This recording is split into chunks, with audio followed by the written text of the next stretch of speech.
Hi, Bruce. How was your Christmas? Well, I know I'm supposed to be grumpy and belligerent, but I gotta say, Christmas was great. I got nothing to complain about for a change. My wife Gertie and I had a nice little holiday at home. We had a big dinner, and then the next day our alien pal Zeeb took us to visit another planet where I did my act for the big comedy festival. Oh, yeah, I remember you talking about that. So, how did it go? It went great. It was a hot crowd. The aliens on that planet really love to laugh. There's something else to look at, though, let me tell you. No heads, 4 legs, and faces where their stomach should be. It took some getting used to. I know it's not polite, but when I first saw one of them, I couldn't help but stare. Turns out it was a female, and I guess she got offended because she yelled at me. She said, "Hey, buddy, my eyes are down here." But I apologized, and everything turned out okay. Oh, I'm glad to hear it. So, are you ready for another review? Hey, why not? Great, I'll get back to you right after the title card.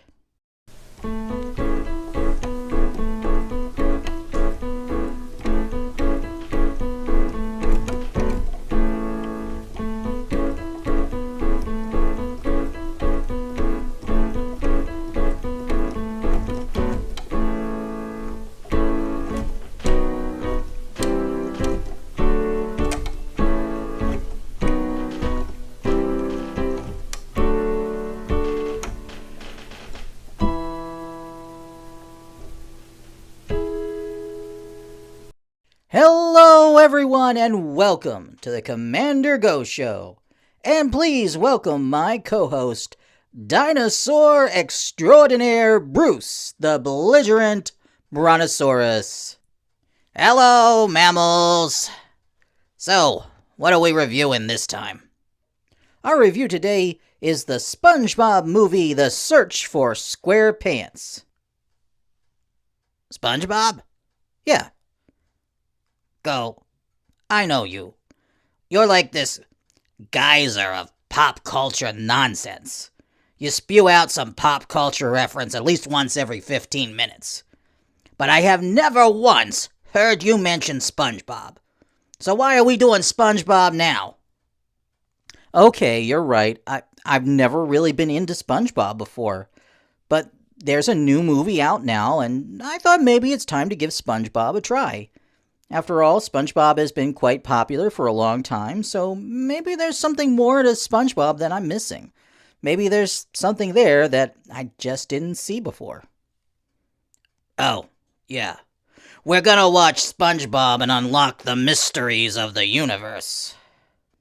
Well, I don't know about that, but maybe there could be some hidden depths to it. Yeah, don't hold your breath, Go. So, are you with me, Bruce? Yeah. You're lucky I'm in a good mood today. So stay tuned, everyone, for our review of the SpongeBob movie, The Search for Squarepants. By the way, if you would like to see more content about pop culture, movies, and TV, then click that subscribe button.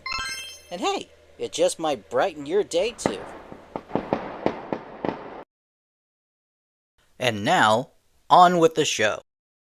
The SpongeBob movie, The Search for Squarepants, is the 4th feature film in the SpongeBob SquarePants film series, based on the Nickelodeon animated TV series SpongeBob SquarePants. In this movie, SpongeBob's latest adventure begins when SpongeBob wakes up and measures himself to find that he has grown half an inch taller. As a result, he declares he is now a big guy, and rushes out to share the news with his best friend Patrick. Then we find out the real reason he was so excited to have grown half an inch. It means that he's now tall enough to ride the roller coaster at the local amusement park. So he hightails it to the amusement park with Patrick to get in line. But once he gets a good look at the coaster, he chickens out. He then goes to work to talk about it with his boss and mentor, Mr. Krabs, who tells him that he has nothing to be ashamed of for being afraid, but he's less than convincing since the conversation soon turns to tales of Mr. Krabs' old days as a fearless swashbuckler alongside the ghostly, cursed pirate known as the Flying Dutchman.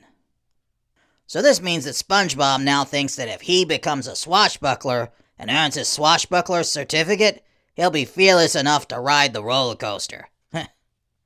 SpongeBob and Patrick are soon lured to the basement where they find the hornpipe of the Flying Dutchman and use it to summon the Dutchman himself.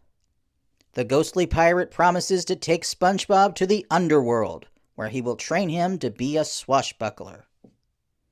Yeah, but it's all a trick. The Dutchman really sees SpongeBob as a patsy that he could use to break his curse.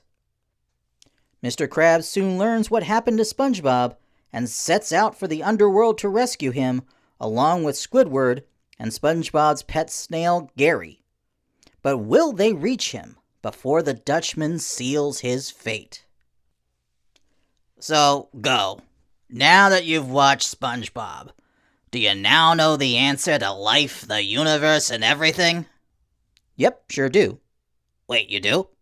Yeah, it's 42. Oh, I see what you did there. But seriously, no, I can't say that I found any deeper significance in SpongeBob. Oh, there's the surprise of the century. With that said, whether this movie works is pretty much going to hinge entirely on whether you find it funny. And for me, well, it just wasn't my brand of humor. Sure, I love silly humor, but this wasn't just silly. It was pure chaos. All the movement and cuts and scene changes were just so fast and in your face. There weren't any moments to just breathe. I don't know, my theory about humor is that you always need a straight man. Not necessarily in the form of a character, but some element that's played straight to contrast with the humor. Maybe the acting is all played straight, but the writing is ridiculous. Or the characters' actions are ridiculous, but their motivations and emotions are played straight. Right, or it can just be the classic straight man thing, like how you're my straight man on this show and I'm the funny one. Wait, I'm your straight man? Well, you didn't think I was the straight man, did you? Oh my gosh, I am the straight man. And I didn't even know it. How did you do that? How did you make me the straight man? I have my ways. But you're right. Everything can't be funny or nothing's funny. It's like the Incredibles rule of comedy. A joke needs both a setup and a punchline. Everything can't be a punchline. Imagine if I got up on stage and just said, "Hey folks, to get to the other side. Boy, are my arms tired. Why the long face? Aren't you glad I didn't say banana? So I bit him." That would be a lousy act. Right, but watching this movie kind of felt like that. Like it was afraid to not be funny, even for a moment. And by trying so hard to be funny, it ended up ruining the humor. At least for me. Your mileage may vary. Now that I think about it, I think Squidward was supposed to be the straight man. He's almost played straight. But he had plenty of silly moments too, so he just doesn't quite work as a straight man. Yeah, and to be fair, there were a few jokes that I liked, but they were few and far between, and the comic timing was just off. And there was this live action segment near the end of the movie that kind of worked, because the limits of live action meant that it couldn't be shot in a way that was quite as chaotic as the animation. And there were extras and bystanders in the background that kind of supplied that straight man element. Too little too late, if you ask me. Yeah, I guess so. So, no recommendation this time, unless you're already a big SpongeBob fan. Yeah, but SpongeBob fans were already going to see this movie anyway.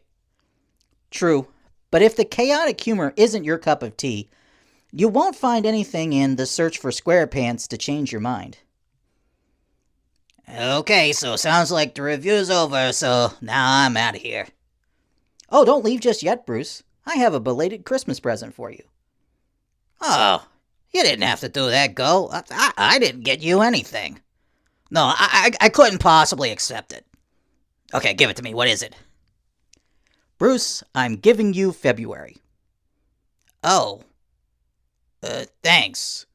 That's great. I'm now the proud owner of a month. Whatever that means. It means I want you to pick everything we're going to review in the month of February. Wait, are you serious? Yep, You know what this means, right? I have an idea. That means all dinosaur stuff all February, baby. Sure, it's your month. Ah, ha ha ha. Well, thanks, Go. I gotta go. I'm gonna need to plan these picks carefully. So long, Bruce. And so long, and a Happy New Year to everyone.